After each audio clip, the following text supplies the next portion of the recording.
Salut à tous, c'est Geoffrey de la chaîne Tourisme et Moto. Il commence tout doucement à faire dégueulasse pour pouvoir sortir la moto et faire des reportages en extérieur.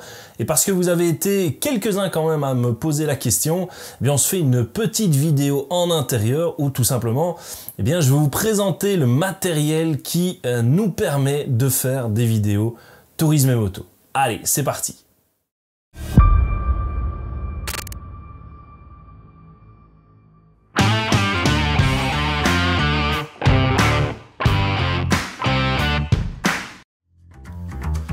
Avant de se lancer dans les images à proprement parler, il convient de rappeler qu'en vidéo, le plus important, c'est le son. Ainsi, dès le début de la chaîne, l'accent a été mis sur un concept de reportage avec une voix off.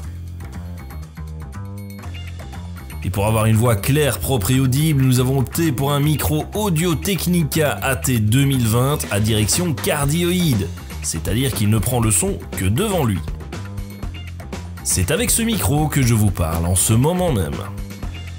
Le choix de la connectique s'est porté vers du XLR pour un flux plus précis. Ce qui nous amène à utiliser une carte son externe pour insérer le micro dans l'ordinateur.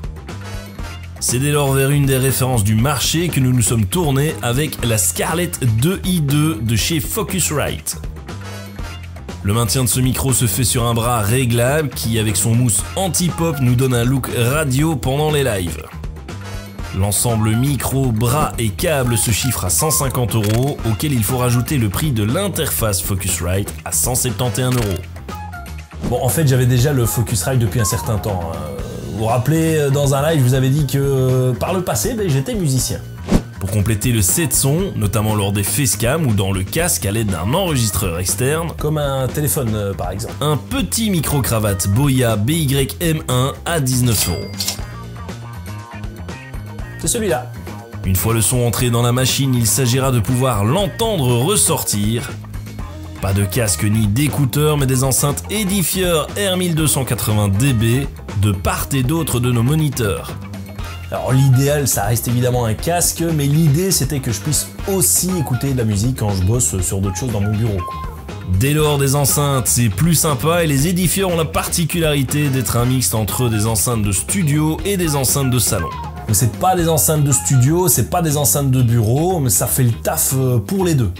Comptez 130 € pour la paire. Ça va. Au total, la partie son nécessite un investissement de 470 €. Et on pouvait monter bien plus haut. Et encore, on n'a pas l'adaptateur micro GoPro qui lui est complètement un vol sans précédent. En parlant de GoPro, nous arrivons sur la partie image. Il ne faut pas spécialement du lourd pour faire de belles vidéos, on vous l'a dit, le plus important, c'est le son. Dès lors, pour les images, on est resté simple chez Tourisme et Moto. Pour tout ce qui est embarqué, la référence ultime, une GoPro. La nôtre est un peu âgée mais fait toujours bien le boulot, il s'agit de la GoPro Hero 7 Black. Bon, elle plante quand même de temps en temps, hein, mais franchement ça va. Oui, elle plante de temps en temps, mais visiblement les modèles plus récents aussi, donc on s'en contentera. A priori, ce modèle de la marque n'est plus disponible à l'achat neuf, mais à l'époque, il nous avait coûté 229 €. Évidemment, la caméra seule ne sert à rien, il lui faut une carte SD et des batteries. Ah bah oui, parce que il en faut plusieurs des batteries sur un tournage. Pour fixer cette caméra d'action, ni clou, ni vis, ni collant chez Tourisme et Moto. J'aurais été capable de flinguer mon casque et tous les supports tellement je suis une quiche. Pour se faire des attaches de la même marque à placer sur les crash bars ou le guidon de la moto. Par ailleurs, nous avons rajouté depuis le Vestrom une nouvelle attache hors marque ainsi qu'une pince typée GorillaPod.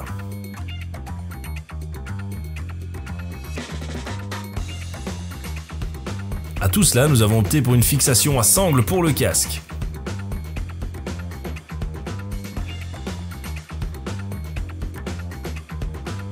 Franchement, c'est très bien. L'ensemble des attaches se chiffre à 130 €. Bon, évidemment, il y a moyen de faire moins cher. Par exemple, Jérôme, lui, il a collé sa GoPro 8 sur son top case arrière, ce qui vous donne des jolies images d'ailleurs.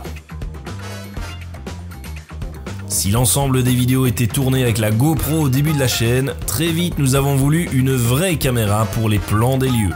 Enfin, vraie caméra. Ce qu'il y a, c'est que la GoPro, en fait, c'est une vraie caméra, mais c'est une caméra d'action.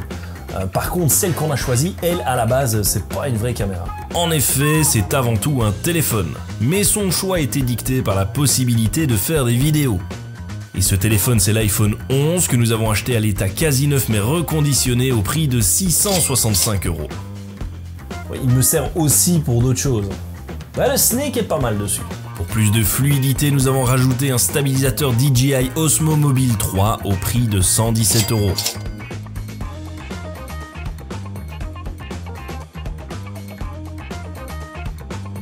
L'ensemble de la partie image monte donc à 1190 € si l'on compte la carte SD, les batteries additionnelles de la GoPro ainsi que leur chargeur. T'as rien oublié? Si, enfin non. Enfin, depuis plusieurs vidéos, vous avez eu l'occasion de voir de plus en plus de plans drone, mais il s'agit du drone de Jérôme. Et pour les curieux, c'est le Mavic Mini. Alors pour ceux qui sont emballés par les drones, attention, on fait pas ce qu'on veut avec un drone, il y a une législation qui est très claire et surtout il y a des différences entre la France et la Belgique. Un peu d'éclairage est toujours utile également. De notre côté, c'est un petit panneau LED qui fait le boulot avec un trépied GorillaPod.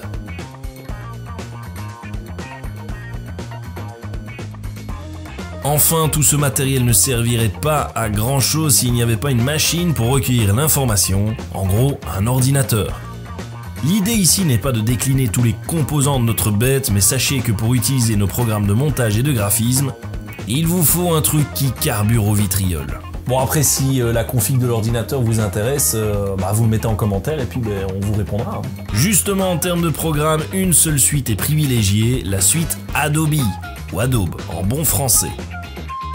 Principalement 4 programmes sont utilisés, Premiere Pro pour le montage vidéo, InDesign pour la mise en page, notamment des roadbooks, Photoshop pour quelques retouches d'images, vraiment léger, et Illustrator. Quasi rien. Cette suite est également une référence dans son domaine et se paye par abonnement annuel au prix de 600 €.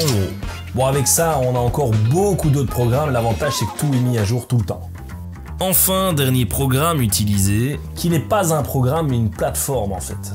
La musique laisse rarement indifférents les spectateurs de nos vidéos. Et étant donné que Hans Zimmer a refusé de travailler avec nous, c'est vers une plateforme de musique que nous nous sommes dirigés. En l'occurrence Envato Elements qui a la particularité de proposer des ressources musicales, des bruitages mais aussi une multitude de ressources graphiques ou vidéo. Et c'est pas gratos évidemment. Non, en effet, pour bénéficier des droits d'utilisation et des licences, l'abonnement annuel coûte 210 €. En conclusion, faire des vidéos sur YouTube nécessite un minimum d'investissement en lien avec vos objectifs. C'est sûr que si c'est juste pour partager vos fêtes de famille, faut pas un truc de ouf non plus quoi. Un investissement qui peut être, et même conseillé, progressif. N'oubliez pas que les vidéos de tourisme et auto pour le moment c'est chenol, ça rapporte que dalle, pas 1 €, pas 1 centime. Cela dit, la chaîne est en passe d'être monétisée, mais même lorsqu'elle sera monétisée, faut pas s'attendre à des trucs de fou, si on arrive à 10 € par mois, c'est Las Vegas quoi. Du coup, pour aider la chaîne à continuer à se développer, des gestes simples et gratuits existent, comme mettre un like et un petit commentaire pour nous dire si vous vous attendiez à tout ça et ce que vous avez pensé de cette vidéo. A bientôt pour de nouvelles aventures hivernales et si vous prenez la route, ride safe.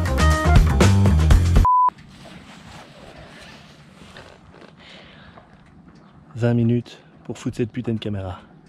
Mais ça va aller. Je suis confiant.